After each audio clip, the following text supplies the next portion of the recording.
ဗီယန်နာကနေမြူနစ်ကိုယထာနဲ့သွားခဲ့ကြတယ်။ခီးလန်းကတော့တကယ့်ကိုတာရတယ်။ယထာပရင်းပေါက်အပြင်မှာတော့တိတ်ဆိတ်ငြိမ်သက်နေတဲ့ရေကန်တွေ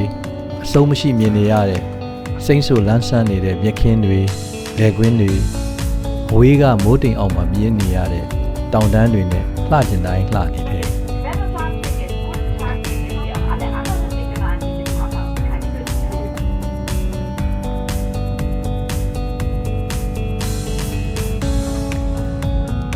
အချိန်တွေလည်းမတိမတာကုန်သွားပြီးမြူနစ်ကိုရောက်မှန်းမသိရောက်လာခဲ့ကြတယ်။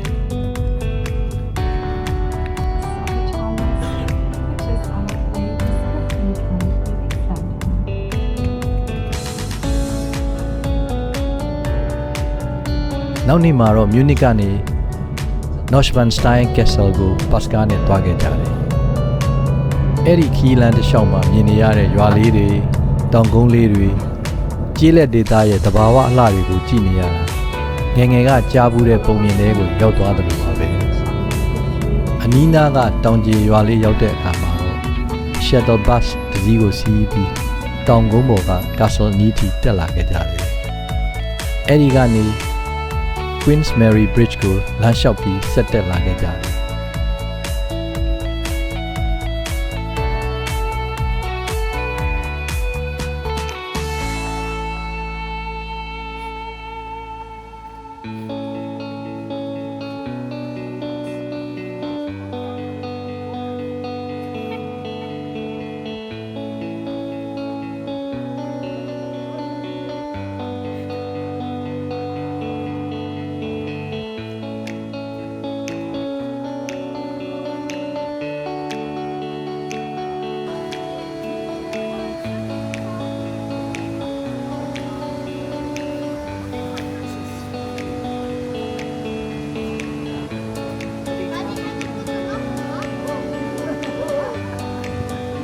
တို့ကြောင့်အဲ့ဒီတရားကနေ Neuschwanstein Castle ကိုမြင်ရတဲ့မြင်ကွင်းကမယုံနိုင်လောက်အောင်တာလို့ရောက်အောင်လာနိုင်ခဲ့တာမှန်တယ်လို့တွေးမိလိုက်ကြတယ်မြင်ကွင်းကိုတဝါကြီးကြည့်ပြီးတဲ့အခါ Castle ရှိတဲ့တောင်ကုန်းပေါ်ကိုဆက်တက်ခဲ့ကြတယ် Castle ထဲမှာတော့ဓာတ်ပုံဗီဒီယိုရိုက်ခွင့်မရှိတာမို့ guide ပြောပြတာတွေကိုတည်တည်ချာချာနားထောင်လိုက်ကြည့်ပြီးတော့အပြည့်အဝခန်းစားခဲ့ကြတယ်မြင်ရတဲ့အခန်းတွေနဲ့အသေးစိတ်အနုလက်ရာတွေနောက်ပြီးတော့ဒုတိယ King Ludwig ရဲ့စိတ်ကူးရင်အပြည့်နဲ့တိဆောက်ထားတဲ့သမိုင်းအကြောင်းတွေကိုကြားရတာတကယ့်ကိုစိတ်ဝင်စားဖို့ကောင်းတယ်တိုးပြီးတဲ့အခါမှာတော့ Castle အပြင်ဘက်ကနေတရားကိုပြန်မြင်ရတဲ့မြင်ကွင်းကလည်းအရန်လှတာမို့ဓာတ်ပုံတွေဗီဒီယိုတွေရိုက်ရင်းအချိန်ဖြုံးခဲ့ကြတယ်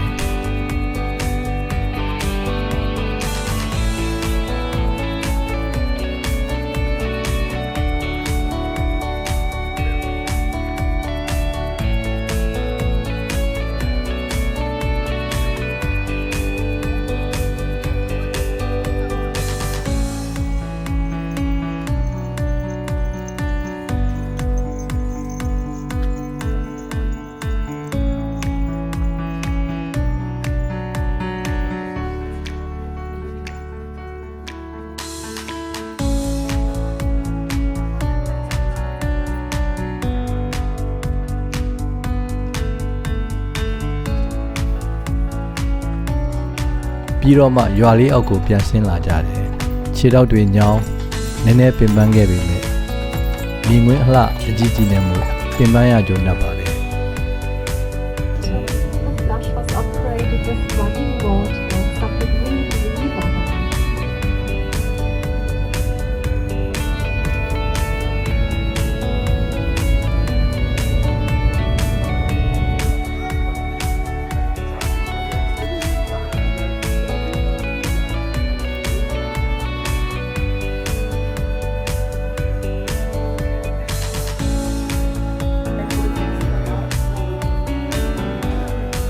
Landerhof Palace ကိုတွားရလမ်းမှာတော့နာမည်ခေါ်ရခက်တဲ့ရွာလေးတွေမှာခဏရက်ခဲ့တယ်။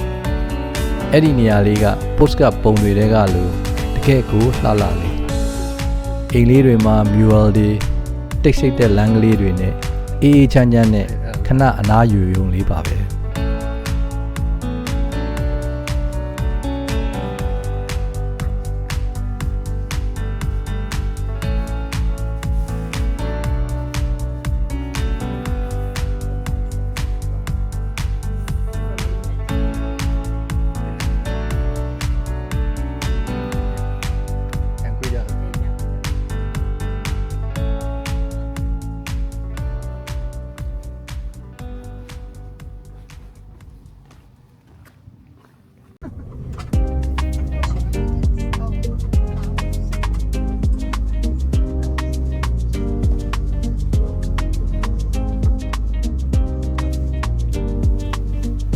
next Passion Place will be in the year 2030 again.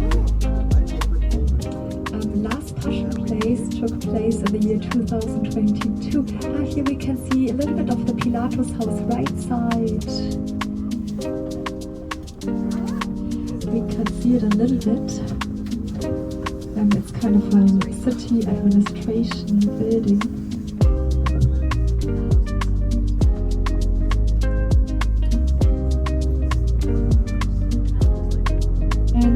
From left we'll see the church, which was the first place where the Passion Place took place back in the beginning of the 17th century.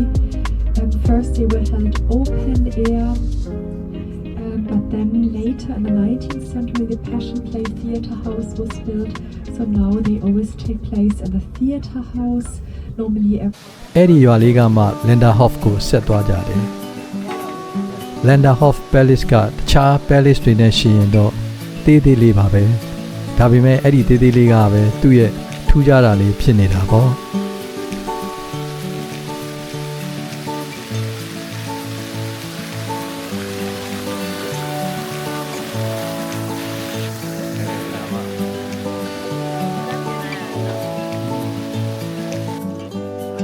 တတ်တရရနဲ့လှပနေတဲ့ရေကန်လေးတွေ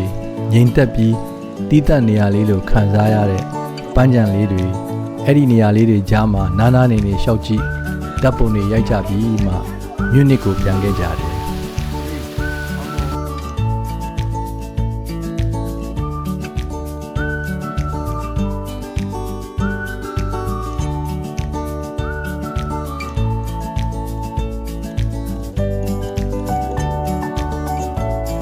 နောက်နေ့မှာတော့မြူနစ်ရဲ့မြို့ဟောင်းထဲမှာ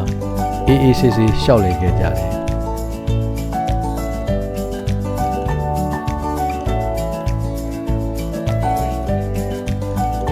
3-4 ရက်လောက်ထဲနဲ့အကုန်မလေ့လာနိုင်ဘူးမလဲနိုင်ဘူးဆိုတာသိပြီးသားမှုမြို့ဟောင်းလမ်းကလေးတွေတလျှောက်ဖြစ်နိုင်သမျှလဲပတ်ကြည့်ကြတယ်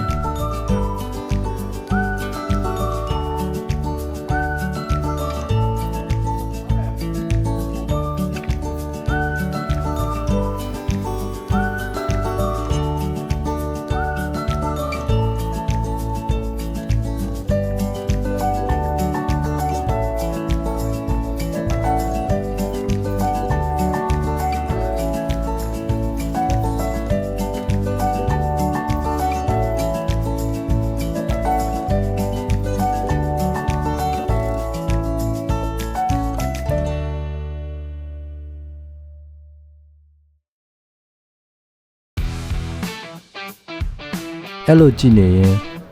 Residence Palace အနီးမှာကားပြပွဲတစ်ခုကိုအမှတ်မထင်တွေ့လို့ဝင်ကြည့်ပြီးသွားတယ်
အဲ့ဒီနောက်တော့စားတော့ဆိုင်တစ်ခုထဲမှာထိုင်စားပြီး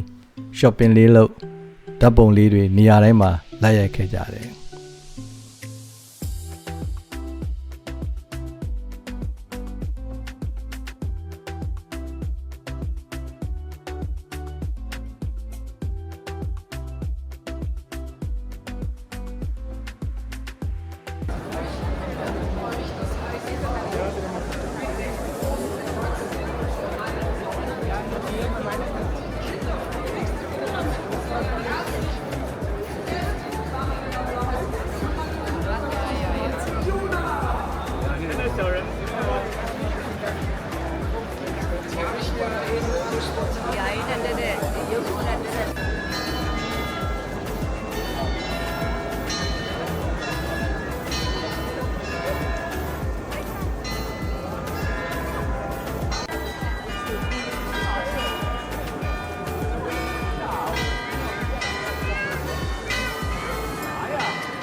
အချိန်တွေကလည်းဖြတ်ခနဲကုန်သွားပြီးမြူနစ်ကီးကိုအဆုံးသတ်ဖို့အချိန်ရောက်လာခဲ့ပြီလေ